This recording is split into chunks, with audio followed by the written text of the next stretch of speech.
हं. 2014 साली अमेरिकेत एका 92 वर्षांचा माणसाचा मृत्यू झाला. या माणसाने आयुष्यातली 25 वर्षे एका गॅरेजमध्ये फक्त गाड्या दुरुस्त केल्या. अगदी सामान्य नोकरी. हो ना. आणि त्यानंतरची 17 वर्ष एका दुकानात फरशी पुसण्याचं काम केलं. पण जेव्हा त्याचं मृत्यूपत्र वाचलं गेलं तेव्हा संपूर्ण अमेरिकेच्या बातम्यांमध्ये त्याचं नाव झळकलं. आणि याचं कारण काही साधं सुद्धा नव्हतं. अजिबात नाही. कारण ह्या सामान्य सफाई कर्मचाऱ्याच्या बँक खात्यात तब्बल 8 दशलक्ष डॉलर्स होते. म्हणजे भारतीय चलनानुसार जवळपास 60 कोटी रुपये. बापरे, 60 कोटी? होय. हे कसं शक्य आहे?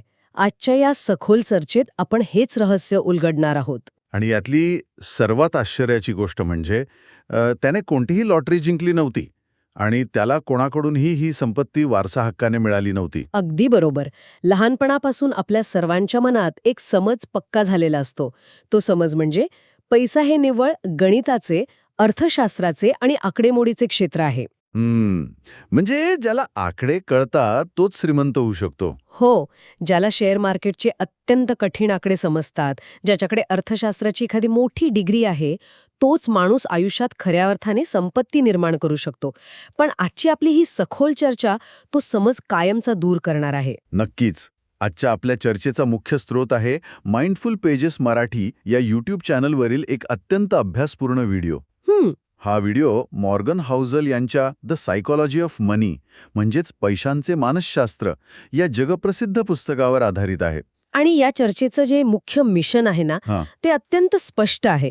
पैसा कमवणे आणि तो टिकावून ठेवणे हे कोणत्याही व्यक्तीच्या केवळ हुशारीवर किंवा त्याच्याकडील प्रमाणपत्रांवर अवलंबून नसते. नाही, अजिबात नाहीये. पैशांचा हा खेळ गणिताचा नसून तो आपल्या वागणुकीचा, स्वभावाचा आणि सर्वात महत्त्वाचे म्हणजे आपल्या मानसिकतेचा खेळ आहे. हेच आपल्याला आज समजून घ्यायचंय. तर मगाशी मी जो 60 कोटींचा उल्लेख केला त्यामागची नेमकी कथा काय आहे? ती कथा आहे रोनाल्ड रीड या माणसाची. मगाशी सांगितल्याप्रमाणे हा एका अत्यंत गरीब कुटुंबातील माणूस होता. तो आयुष्यभर एका छोट्याशा 1 बेडरूम घरात राहिला. पण तरीही त्याने एवढी प्रचंड संपत्ती कशी उभी केली यामागे कोणतीही गुंतागुंतीची ट्रेडिंग सिस्टम नव्हती.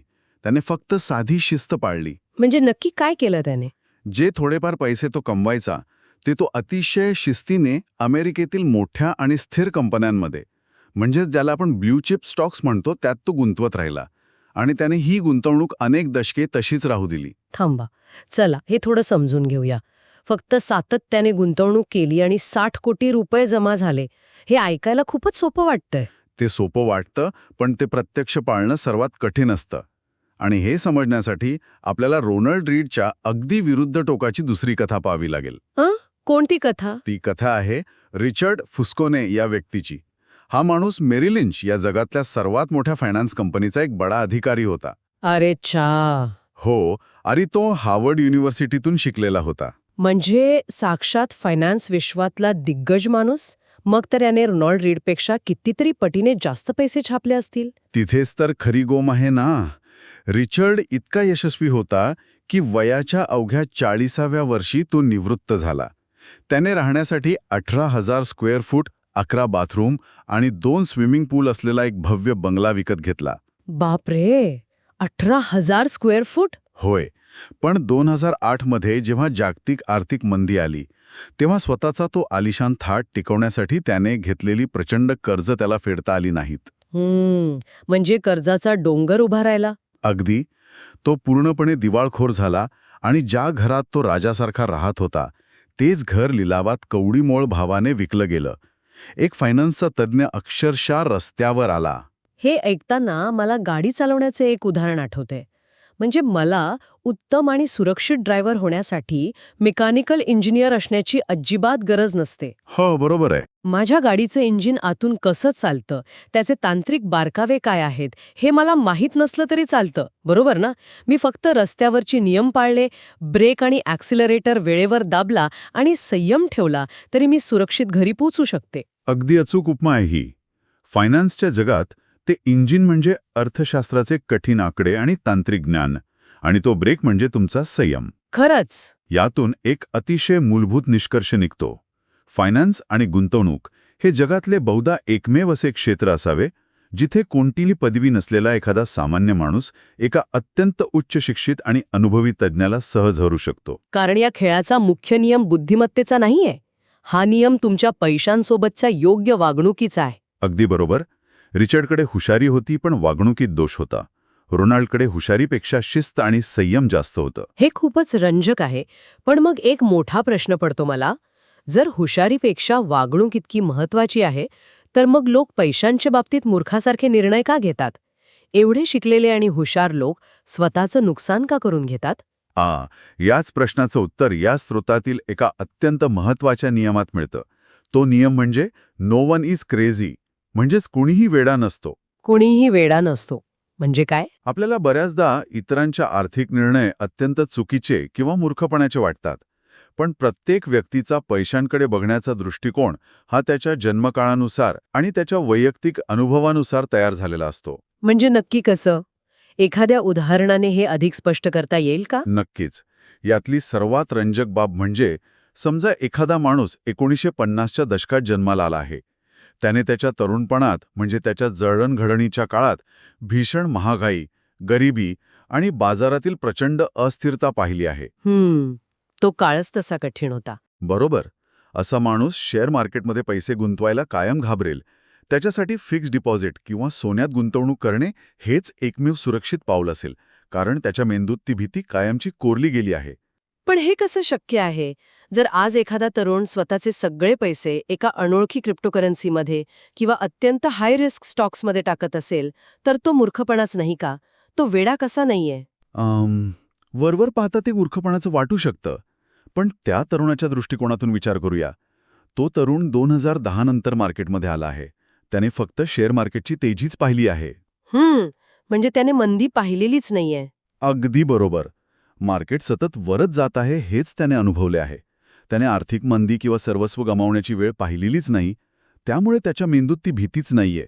तो अत्यंत आक्रमकपणे गुंतवणूक करणारच. म्हणजे हे मानवी मानसशास्त्रातील न्यूरोप्लास्टिसिटीसारखं आहे. आपले अनुभव आपला मेंदू घडवतात आणि त्यानुसार आपण पैशांचे निर्णय घेतो. हो ना. ज्याने आयुष्यभर फक्त दुष्काळ पाहिला आहे, तो अन्नाचा प्रत्येक कण जपूनच वापरणार. आणि ज्याने फक्त सुबत्ता पाहिली आहे, तो अन्नाबाबत तसा विचार करणार नाही. अगदी अचूक. ते दोघेही आपापल्या जागी पूर्णपणे बरोबर आहेत. ते स्वतःच्या जगण्याच्या अनुभवानुसार आणि त्यांनी जे पाहिले आहे त्यानुसार स्वतःला योग्य वाटतील तेच निर्णय घेत आहेत. पैशांच्या बाबतीत कोणीही एकच सूत्रात बसत नाही. यातून एक खूप मोठा धडा मिळतो.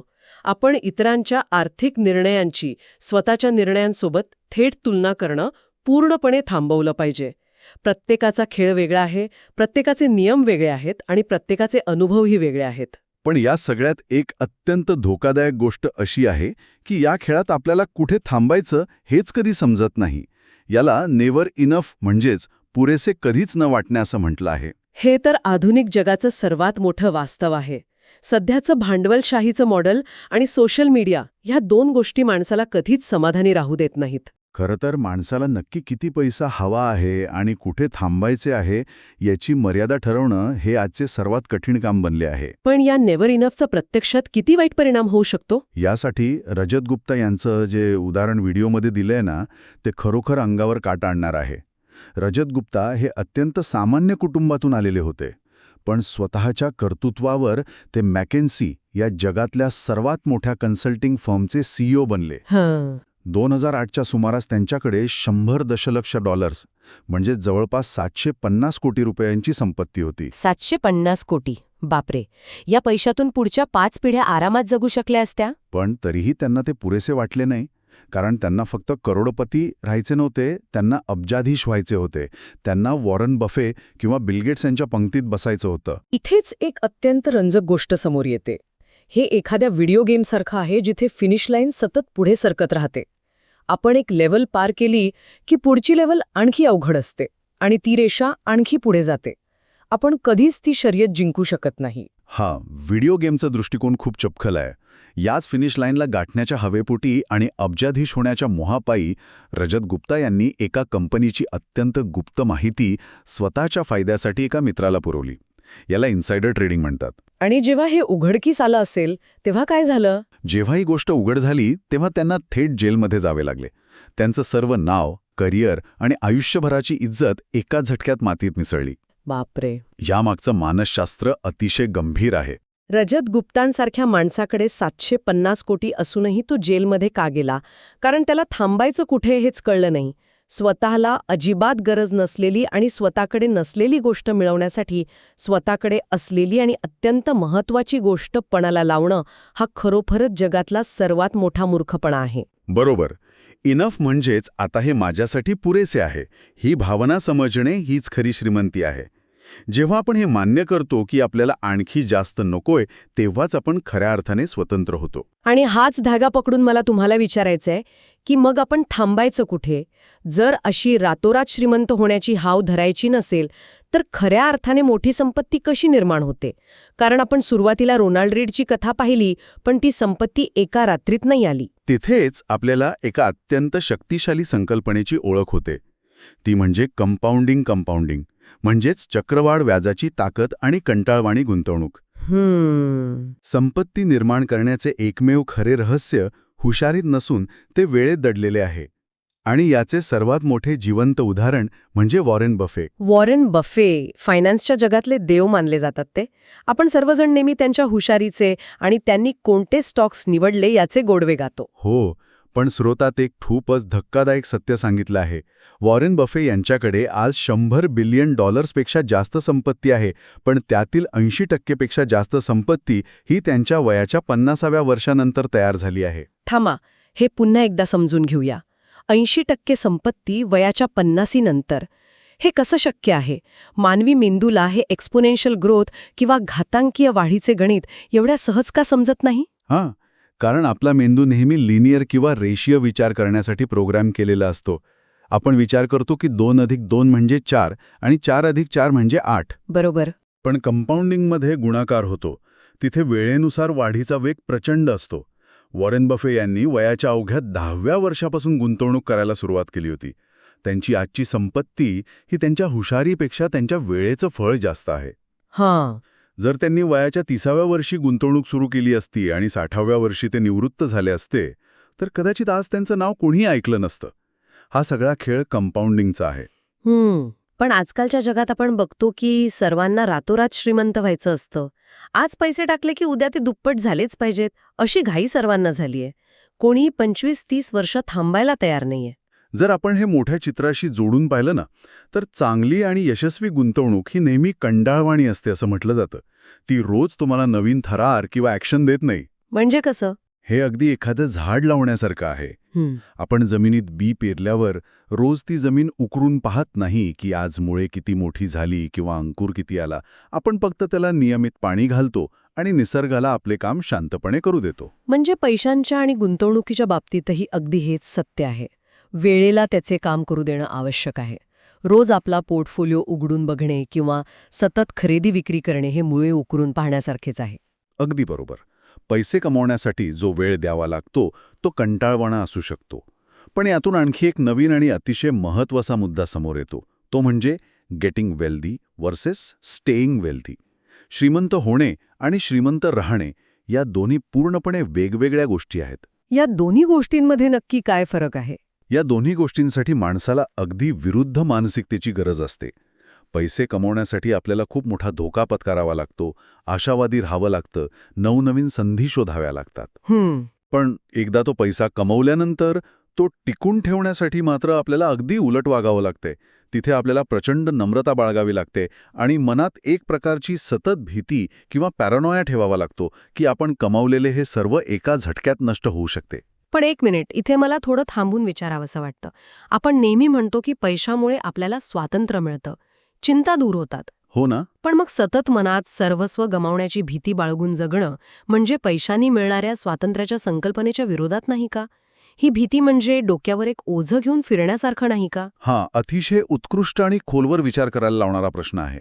पण इथे भीती या शब्दाचा अर्थ दररोज पॅनिक होणे किंवा रात्रीची झोप उडवून घेणे असा होत नाही. फायनान्सच्या जगात सर्व्हायव्हल म्हणजेच टिकून राहणे हा सर्वात मोठा नियम आहे. ही भीती म्हणजे एक भान आहे, एक जाणीव आहे. म्हणजे जमिनीवर पाय ठेवून चालण्याची जाणीव. बरोबर. जेव्हा माणसाकडे पैसा येतो तेव्हा त्याचा अहंकार वाढू शकतो. त्याला वाटू लागते की आपण अजिंक्य आहोत, आपण काहीही करू शकतो. आणि याच अहंकारातून माणूस अनावश्यक कर्ज घेतो किंवा अत्यंत चुकीच्या जागी मोठी रिस्क घेतो. जे रिचार्ड फुस्कोने सोबत झालं. अगदी. वॉरेन बफे आणि चार्ली मुंगेर यांनी गेल्या 70 वर्षात स्वतःला अशा कोणत्याही एकाच मोठ्या रिस्कमध्ये टाकले नाही ज्यामुळे त्यांचे सर्वस्व गमावण्याची वेळ येईल. ही नम्रता आणि जाणीव म्हणजेच ती भीती जी त्यांना मार्केटमध्ये टिकवून ठेवते. म्हणजे स्वतःच्या हुशारीचा अहंकार न बाळगणे हेच संपत्ती टिकवण्याचं रहस्य आहे. आणि या अहंकार या शब्दावरूनच मला या स्रोतातील एक सर्वात मोठा आणि दृष्टिकोन बदलणारा मुद्दा आठवला. Wealth versus richness. आपण श्रीमंती कशाला म्हणतो याची आपली व्याख्याच मुळातून चुकीची आहे. होय, ही एक अतिशय सूक्ष्म पण अत्यंत महत्वाची तफावत आहे. आपल्याला जे उघड्या डोळ्यांनी दिसतं त्याला आपण संपत्ती समजतो, पण वास्तवात तसं नसतं. म्हणजे आपण रस्त्यावरून जाणारी एखादी 50 लाखांची कार बघतो किंवा कोणाच्या हातात 1 लाखाचा नवीन फोन बघतो आणि लगेच म्हणतो की काय श्रीमंत माणूस आहे हा. हां. पण या व्हिडिओनुसार वास्तवात याचा अर्थ एवढाच होतो की त्या माणसाकडे आता 50 लाख रुपये कमी झाले आहेत किंवा तो बँकेच्या कर्जात बुडालेला आहे. याला फक्त रिचनेस किंवा दिखावा म्हणतात. आणि याच्या अगदी उलट वेल्थ म्हणजेच खरी संपत्ती ही अशी गोष्ट आहे जी उघड्या डोळ्यांना अजिबात दिसत नाही. न दिसणारी संपत्ती. होय. बँकेत जमा असलेले पैसे, म्युच्युअल फंड्समधील गुंतवणुका, खरेदी न केलेल्या कार्स, न घेतलेले महागडे कपडे आणि सर्वात महत्त्वाचे म्हणजे त्या वाचवलेल्या पैशातून मिळणारं स्वातंत्र्य. हे कोणालाही बाहेरून दिसत नाही. खरंय. म्हणूनच आपण नेहमी विचार करतो की घर घेण्यासाठी, गाडी घेण्यासाठी किंवा भविष्यात मुलांसाठी बचत करायची. पण या स्रोतामध्ये बचतीचा एक अत्यंत वेगळाच नियम आणि उद्देश सांगितला आहे. तो कोणता नियम? बचत म्हणजे तुमच्या कमाईत आणि तुमच्या अहंकारात असलेले अंतर. आपण जे कमवतो आणि जगाला दाखवण्यासाठी आपण जे खर्च करतो त्यातला फरक म्हणजेच बचत. बापरे, हे खूपच डीप आहे. जर आपण इतरांना दाखवण्यासाठी म्हणजेच आपला अहंकार सुखावण्यासाठी खर्च करणे थांबवले तर आपोआप बचत होते. तर या सर्वांचा नेमका अर्थ काय? आपण बचत का करावी? फक्त पैसा साठवून काय मिळणार? बचतीचा सर्वात मोठा उद्देश कोणतीही भौतिक वस्तू विकत घेणे हा नाहीये. बचतीचा खरा उद्देश आहे वेळेवर स्वतःचा कंट्रोल मिळवणे. पैसा आपल्याला भौतिक वस्तू देऊ शकतो, पण वाचवलेला पैसा आपल्याला आपल्या स्वतःच्या आयुष्यावरील नियंत्रण देतो. हे खूपच भारी आहे. समजा आपल्याला आपल्या ऑफिसमधील कामाचा प्रचंड कंटाळा आला आहे. तिथलं वातावरण खूप खराब आहे आणि बॉसचा अपमान सहन होत नाहीये. हां. जर आपल्या बँक खात्यात पुढचे 6 महिने घर चालवण्यासाठी लागतील एवढे पैसे वाचवलेले असतील तर आपण कोणत्याही भीतीशिवाय तो निर्णय घेऊ शकतो. तो अपमान सहन न करता नोकरी सोडू शकतो. नियंत्रण मिळवणं हा बचतीचा खरा हेतू आहे. आणि याच सर्व मुद्द्यांचा जर आपण एकंदर विचार केला तर या चर्चेचा सारांश अतिशय सोपा पण परिणामकारक आहे. नक्कीच. म्हणजे आर्थिक यश हे कोणत्याही गणिताच्या सूत्रांवर अवलंबून नाहीये. ते पूर्णपणे आपल्या मनावर आणि वागणुकीवर अवलंबून आहे. स्वतःच्या गरजा ओळखणे, इतरांशी तुलना थांबवणे, दिखाव्यासाठी उद्याचं स्वातंत्र्य न विकणे आणि चक्रवाढ व्याजाला त्याचं काम करू देणे हाच खरा मार्ग आहे. आणि आपण मगाशी जे नो वन इज क्रेझीबद्दल बोललो ते नेहमी लक्षात ठेवणं गरजेचं आहे. आपण सगळेच आपापल्या जागी बरोबर असतो, फक्त आपल्या कृतीमागील मानसशास्त्र समजून घेणं आवश्यक आहे. खरंच, हा दृष्टिकोन पूर्णपणे बदलणारा अनुभव आहे. ही सखोल चर्चा संपवताना आपल्या सर्वांसाठी विचार करायला लावणारा एक अंतिम प्रश्न आहे जो आपल्याला अंतर्मुख करेल. एक विचार नक्की करा. आजूबाजूला कोणीही शेजारी किंवा नातेवाईक नसते, तर आपल्या सध्याच्या खर्चातील किती टक्के खर्च एकाच सेकंदात गायब झाला असता? हा प्रश्न स्वतःला विचारणं खूप महत्वाचे आहे. नक्कीच. या प्रश्नाचे उत्तर ज्याचे त्याला त्याची खरी आर्थिक मानसिकता आणि दिखाव्याचा स्तर स्पष्टपणे दाखवून देईल. या सखोल चर्चेत सहभागी झाल्याबद्दल खूप खूप धन्यवाद. पुन्हा भेटूया अशाच एका नव्या, सखोल आणि विचार करायला लावणाऱ्या विषयासोबत. तोपर्यंत पैशांसोबतचे आपले वागणे थोडे अधिक जाणीवपूर्वक ठेवूया.